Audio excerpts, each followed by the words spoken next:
नमस्कार, मैं हूं दिव्या कोचर और आप देख रहे हैं TV9 डिजिटल।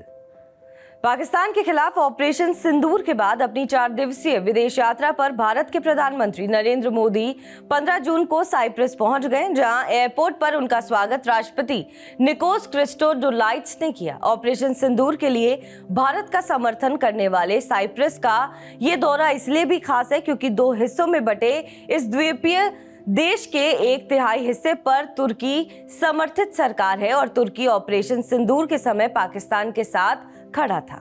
यही नहीं, साइप्रस अपनी कई और खूबियों के लिए दुनिया भर में जाना जाता है, चाहे वो सबसे पुरानी शराब और परफ्यूम हो या फिर इंसानों से ज्यादा बिल्लियों की संख्या। आइए जान लेते हैं साइप्रस की खूबियां। दुनिया के नक्शे पर मौजूद सैकड़ों देशों की सबकी अपनी अपनी खूबियां हैं। पूर्वी भूमध्य सागर में तुर्की के दक्षिण में स्थित साइप्रस एक द्विपक्षीय देश है। पुरातात्विक सबूतों से पता चलता है कि यहाँ कम से कम 12,000 साल पहले से लोग रह रहे हैं। साइप्रस पर करीब 300 सालों तक ओटोमन साम्राज्य यानी ओटोमन एम्पायर का राज्य रहा है। हालांकि साल 1978 में अंग्रेजों ने इस द्वीप पर कब्जा कर लिया, फिर भी ब्रिटेन की ओर से आधिकारिक रूप से साल 1914 तक इसे अपना उपनिवेश घोषित नहीं किया गया था।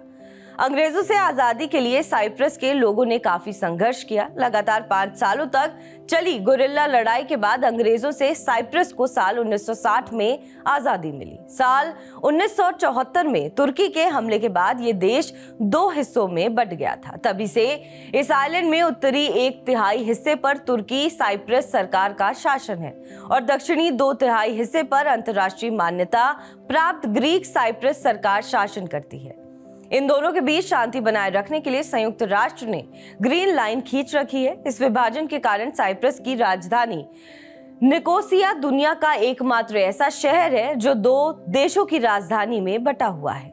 दुनिया में सबसे पुरानी निर्मित वाइन का इतिहास साइप्रस में ही मिलता है। कोमांडरिया की स्वीट डेजर्ट वाइन 200 ईसा पूर्व की बताई जाती है।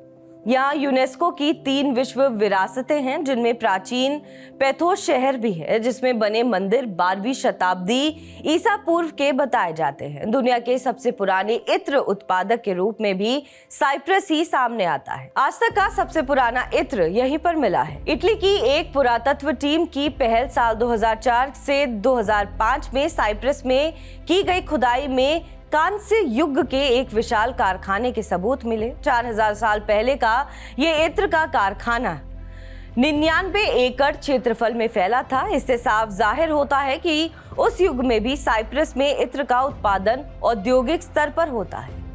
लेबनान से थोड़ी दूर पर स्थित साइप्रस को दुनिया के सबसे अधिक घनी आबादी वाले देशों में से एक माना जाता है। प्राकृतिक सौंदर्य से भरे इस देश में आश्चर्यजनक रूप से बिल्लियों की संख्या इंसानों से भी ज्यादा है। इस देश में कहीं भी किसी सरकारी, निजी संस्थान या सार्वजनिक स्थल पर आराम फरमाती बिल्लियां दिखाई देती हैं। साइप्रस की कुल जनसंख्या जहां 12.5 लाख के आसपास लोग रहते हैं, वहीं बिल्लियों की संख्या 15 लाख के आसपास है।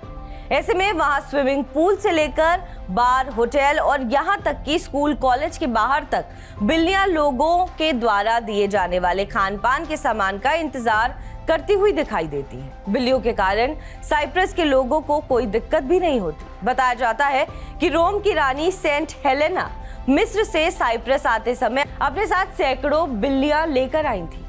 वे इनके जरिए सांपों को भगाना चाहती थी, इसलिए उन्होंने बिल्लियों को यहाँ बसाया। एक मान्यता ये भी है कि प्राचीन मिस्र की क्लियोपेट्रो इन्हें साइप्रस लाई थी। पुरातत्व विभाग की माने तो 7500 ईसा पूर्व की एक कब्र में इंसान के साथ एक बिल्ली भी दफन की गई थी।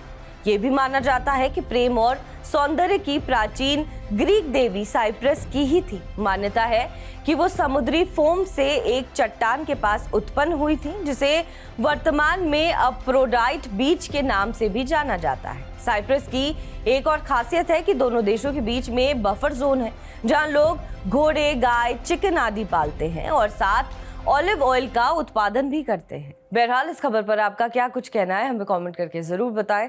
बाकी देश और विदेश की तमाम बड़ी खबरों के लिए आप देखते रहें TV9 डिजिटल।